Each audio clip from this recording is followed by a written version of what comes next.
যদি জীবনকে উপভোগ করতে চান তাহলে ছাত্র অবস্থা বিয়ে করে ফেলুন। এই কথার লজিক দুইটি। এই কথার লজিক কি? চলুন দুইটি লজিক দেওয়া যাক। লজিক এক, আপনি যৌবনের শুরুতে যদি বিয়ে করেন তাহলে হারাম সম্পর্ক থেকে বেঁচে থাকতে পারবেন। একাকিত্ব কাকে বলে কখনোই বুঝতে পারবেন না এবং যৌবনের উপযুক্ত ব্যবহার হবে। লজিক দুই, ধরুন আপনি 21 বছর বয়সে বিয়ে করলেন, 22 বছর বয়সে আপনার ছেলে সন্তান হলো, আলহামদুলিল্লাহ। আপনার যখন 40 বছর বয়স তখন তার 18। আপনি 2-1 বছরের মাঝে আপনার কাজে দায়িত্ব তাকে বুঝিয়ে দিতে পারবেন।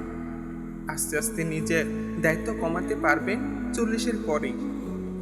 যৌবনেও জীবন উপভোগ করলেন, 40-এর পরে বাকি জীবনটাও উপভোগ করলেন।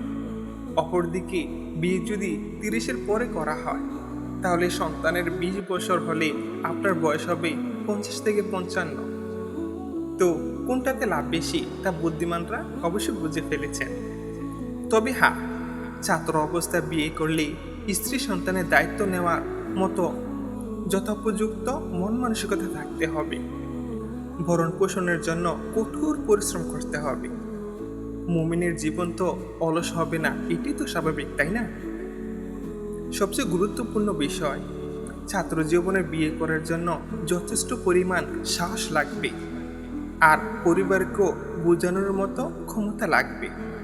তাই লজ্জা করলে সম্ভব হবে না। এই ধরনের লজ্জার আসলে শয়তানের ওয়াসওয়াসা। আপনি চিন্তা করে দেখুন তো, হারাম রিলেশন করতে আপনার লজ্জা লাগে না, অথচ হালালভাবে বিয়ে করতে কেন আপনার লজ্জা লাগবে? এমন অহেতুক লজ্জা ভয় দূর করতে আল্লাহর কাছে বেশি বেশি দোয়া ও ইস্তেগফার করা চাই। আল্লাহ পাক যেন আমাদের সকলকে যৌবনের সঠিক ব্যবহার করার তৌফিক দান করেন। আমিন।